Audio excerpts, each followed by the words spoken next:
Hi guys, कैसे हो आप सब। आई होप सब अच्छे होंगे। मैं भी अच्छी हूँ। और दोपहर के खाने का टाइम हो चुका है। हम 2-3 लोग रह जाते हैं, तो दोपहर के मेन्यू में मैं आज स्पेशल क्या कर रही हूँ वो मैं आप लोगों को बताती हूँ। आज मैं पनीर की स्टाइल में बेसन की सब्जी बनाऊंगी। शायद आप में से बहुत लोग जानते भी होंगे। तो ये बेसन की जो सब्जी होती है, सूखी सब्जी, वैसे गीली भी बनती है, मतलब पतली भी बनती है, पर मैं सूखी वाली बनाऊंगी क्योंकि मैंने बूंदी का रायता बनाया है। और इसका टेस्ट भी पनीर जैसा होता है। जब मैंने फर्स्ट टाइम बनाई थी ये, तो यहाँ तो सभी पनीर की सब्जी कह रहे थे और मैंने मम्मी को टेस्ट कराया था। मम्मी कह रही ये तो पनीर है। तो मतलब बहुत टेस्टी सब्जी बनती है और राजस्थानी सब्जी होती है ये। और मैं बताऊँ, मैंने कम से कम जब मैं 12th में थी तब ये किसी के यहाँ पर खाई थी। तभी मैंने उनसे पूछ लिया था कि भाई कैसे कैसे आप लोगों ने ये सब्जी बनाई है। उन लोगों को भी बहुत मिस करती हूँ मैं, क्योंकि एक बार ही गई। और उनके वेलकम को भी बहुत मिस करती हूँ, और उनके खाने के लिए को भी मतलब जो जितना अच्छा उन लोगों ने सिंपल सी चीज़ से खाना खिलाया था, तो उसको भी बहुत मिस करती हूँ। एंड मतलब कभी दोबारा अगर उन लोगों से मौका मिला मुझे मिलने का, तो मैं कभी नहीं छोड़ूंगी, मैं जाऊंगी जरूर। एंड वो बेसन की सब्जी मैं कभी भी अपनी यहाँ पर बना लेती हूँ, और जब भी बनाती हूँ जो भी लोग खाते हैं सब ने अच्छी बनाई है। आई होप कि आप लोग भी ट्राई करना और आप लोगों को भी अच्छी लगेगी। तो वैसे तो शायद बहुत लोग बनाते हैं बेसन की सब्जी, मैंने ऐसे सुना है, पर सबके अपने अपने स्टाइल होंगे। तो आज आप लोग देखिए कि मैं किस तरीके से बनाती हूँ। हाँ दोस्तों, तो आई ट्राई। तो दोस्तों, मैंने ये कढ़ाई को गैस पर रखा है और ये मैंने बेसन का बैटर बनाया है। देखो आपको पता लग रहा होगा कितना पतला बनाया है। इसमें केवल मैंने नमक डाला है इसकी क्वांटिटी के हिसाब से। और इसको मतलब इसके साथ ये ही करना है कि आप इसको फटाफट कढ़ाई में डालोगे, और कढ़ाई भी आपकी जो गर्म होगी वो मीडियम ही होगी, ज़्यादा तेज नहीं होगी। और मतलब इसको बस आपको चलाते रहना है ताकि मतलब लास्ट तक जब तक ये टाइट होगा तब तक इसमें गांठें ना पड़ जाए, क्योंकि इसमें गांठें नहीं पड़नी चाहिए। और जैसे जैसे ये टाइट होगा ना, तो आपको इसको ऐसे ऐसे चमचा मारना होगा इसमें। तो बस मतलब ज़्यादा तो नहीं है, आपको दिख रहा होगा ये धीरे धीरे टाइट हो रहा है। तो आपको लग रहा होगा इसमें गांठें हैं, लेकिन गांठ नहीं पड़ रही है बेसन में। तो अभी इसमें बहुत जान लगानी पड़ती है, हाथ भी इतना दर्द करने लगता है कि बस मुझे ही पता है या बनाने वाले को पता होगा जो बनाता होगा। तो ये बार बार मतलब लगातार मैं इसको चलाती जा रही थी। तो और मैंने फ्लेम भी ना मीडियम से भी थोड़ा सा स्लो कर रखा है, ज़्यादा हाई नहीं कर रखा है। उसके बाद भी ये कढ़ाई में नीचे लग जाता है। और देखो ये इतना टाइट हो गया है कि इसमें चमचा चलाना भी ना इतना भारी हो रहा है। आप लोग देख पा रहे होंगे। तो और नीचे तो बिल्कुल लग ही जाता है, कितनी भी आप रेगुलर इसको चला रहे होगे। पर ये है कि ज़्यादा मतलब अगर चलाते रहोगे तो ज़्यादा नहीं लगेगा। और मैंने दिखाने की कोशिश करी है कि आपको क्लियर दिख रहा होगा।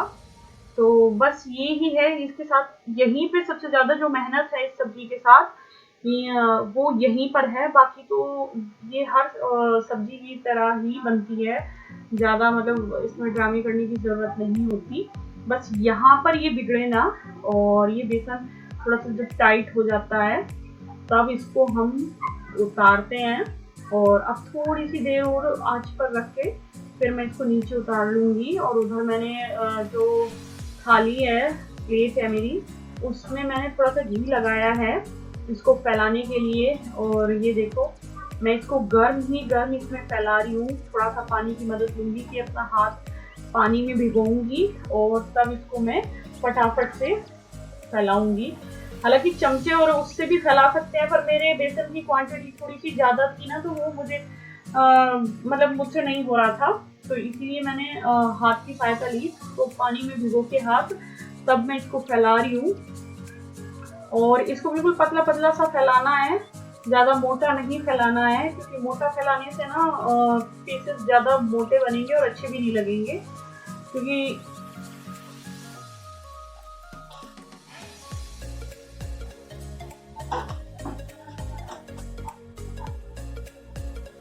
इसमें डाल रही हूँ जीरा,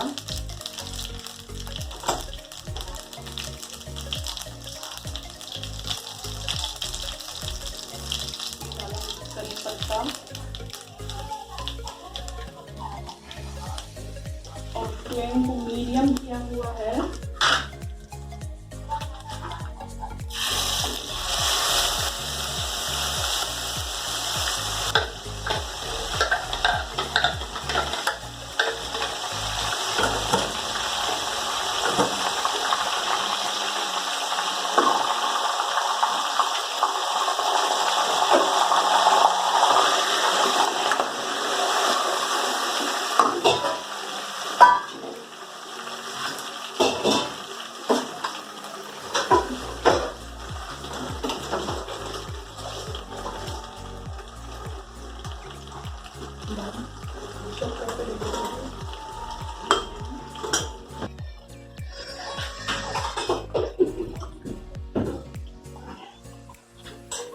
डाला है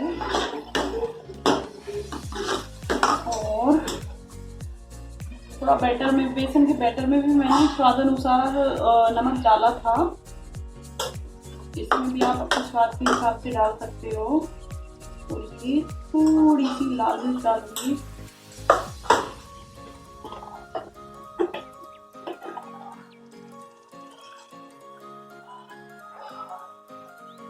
ये मैंने देगी मिर्च कलर के लिए डाली है। और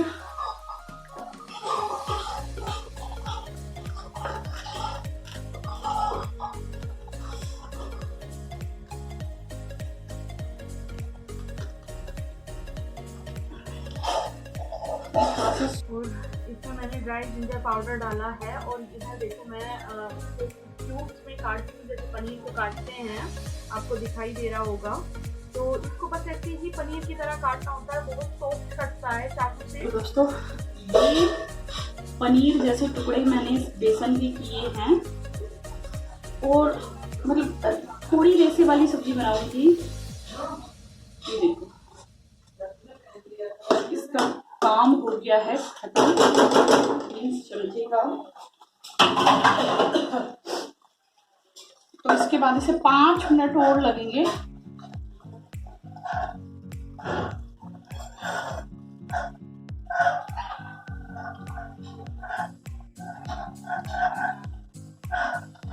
तो चना सबसे ज्यादा राजस्थान में होता है ना, तो ये बेसन से रिलेटेड जो सब्जी होती है ना वो राजस्थानी ही कही जाती है। तो ये सब्जी भी राजस्थानी ही है। ये देखो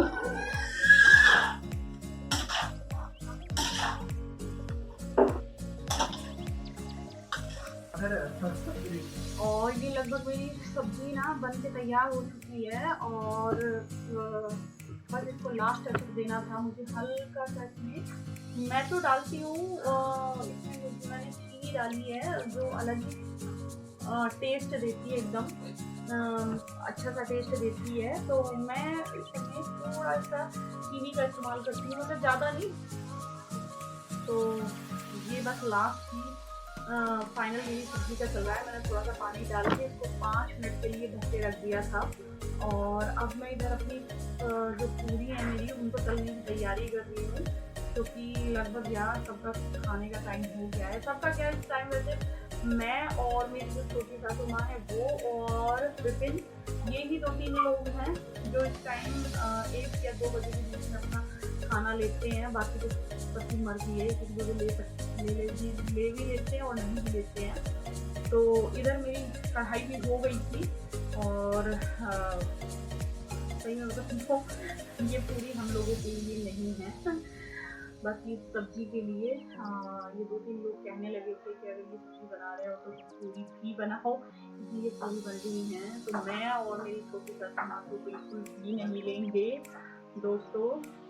पूरी हम लोगों का तो आटा भी मल्टीग्रेन वाला होता है इस टाइम, तो हम उसी की 2-2 रोटियाँ लेते हैं और थोड़ी सी चावल लेते हैं। तो दोस्तों ये मेरी पूरी सब्जी और बूंदी का रायता ये सब तैयार हो चुका है और सब खाने के लिए रेडी हैं।